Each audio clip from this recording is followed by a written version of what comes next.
yun mga idol, ito na ang aming mga sisiw. Yan.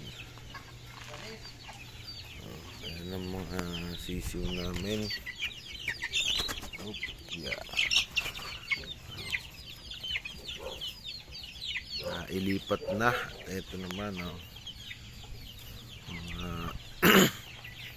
may edad-edad. Hindi magkakaedad ng papisahan namin Henny,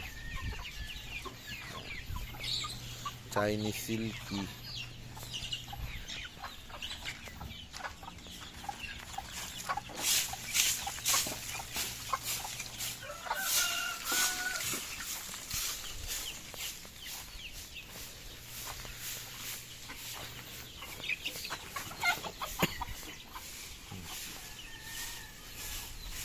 kung magkakaedad dyan, realpasan lahat, no?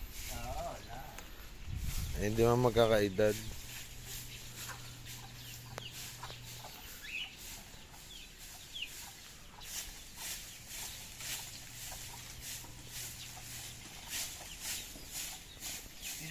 Yan, yan ang tagal kayo, no? Pero lalaban nyo, no? So, yun guys, maglilinis nga pala kami dito ngayon. Sobrang dumi na. Kung mapapansin nyo. Blues. Yan. Sobrang dumi na guys.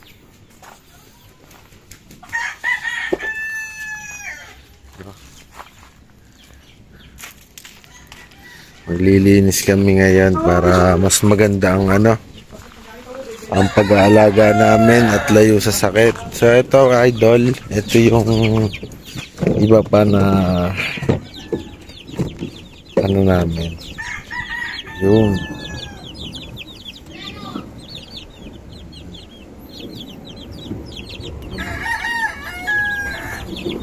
So marami, mamaya lilinisan din namin. Yan, kung makikita nyo. Yan, nota nyo. Meron kaming galang inahen na Melsim's Black. So, ito ang itlog niya. Siya lang yung kawala. Yung hindi namin ni binattery type. So, itong iba, maka-battery type siya. Yan, mga bulik. Yun, yun pa. Ito ay Joe Sanford.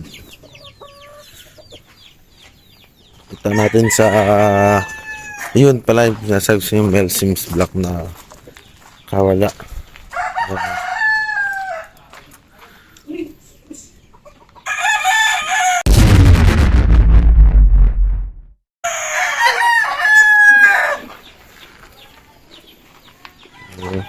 Masyado na marumi. Para pakita mo yung yung inahin na Joe Sanford, yung wing band. So ito ang aming mga pambroodcock. Yan. Niping namin masyadong mainit ngayon. Nakakaawa manok. Ito. Galing Isabong, Pinas. Para pakita mo yung galing kay Joe Sanford na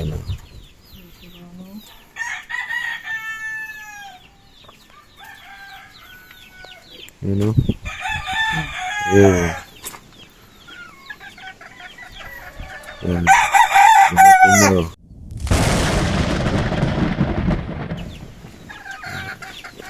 JRA Joe Sanford, yun ang materialis namin.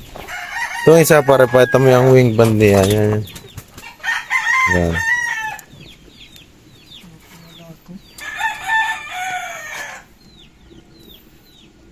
Yan. Sa expo namin din binili. Ito naman sa kaibigan. Yan ang binili namin. So, ayun ang mga materyales. Okay, mga idol. Cheese. So yun mga idol, nagsimula na ako magwalis niyan. Tapos si Enyi naman nagsisimula na rin magwalis. Yun nga pala mga idol, yung lugar na yan ay Kalaenye. Kumbaga ang manukan namin doon sa amin, sa lupa sa amin, tsaka lupa sa kanila. Kumbaga kami nag-combine sa pagmamanok. Dahil isa naman ang hilig, magkatropa, magkaibigang tunay. So yan, tulungan na lang kami pag marumi dyan sa manukan namin dyan, linis kami. Tapos yung kanina sa unang video, kung mapapansin nyo, yung pinaka-intro, doon naman yung manukan namin. Yun naman, ang naglinis naman doon si Kuya Enklong. Shoutout sa iyo, Mark. Kaya pala siya yung naging tagapatuka namin. Noong una si Louie, kaso si Louie napasok naman, hindi niya masyado naasikaso ang manok. Kumbaga mahirap naman din sumaba, may na-entry din ng 2 hits, pasta skill. Kumbaga kailangan maayos din ang pag-aalaga natin. So yun nga, kaya kinuha ko si Kuya Mark, siya rin kasi yung tanod ko. Tapos nasabihan ko naman na kung pwede magwalis-walis kasi medyo naglalaglagan na nga yung dahon. Kumbaga napakarumi na tignan, parang nakakairita. Kung ako ba ang manok, ganun din, may irita. So ayan, manood lang kayo sa mga videos na yan. Enjoy kayo guys.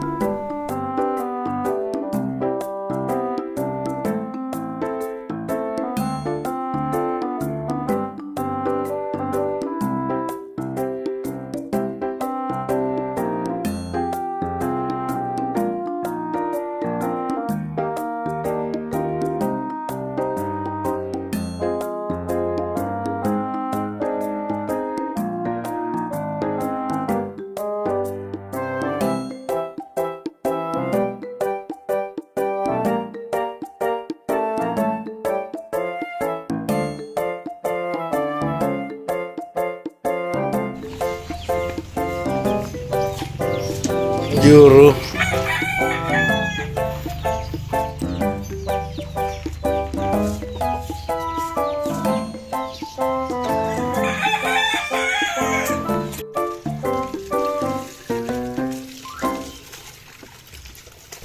So yun mga idol, hapon na yan. Magpapatukan na kami ni Enyi niya ng mga sisiw, mga manok. Baga nililinis muna namin bago namin patukain. Kaya may gamit kami lambat pang brush. Kumbaga kailangan talaga malinis na pag-aalaga para sa ating mga manok. Tapos dyan din may sari-sari ding alagang airpods ko. May Bato, Rhode Island, tsaka Astrolog, Gansa, yan, meron dyan. Pero nakabukod naman sila, hindi sila pwede pagsamahin dahil marumi sila. Euro.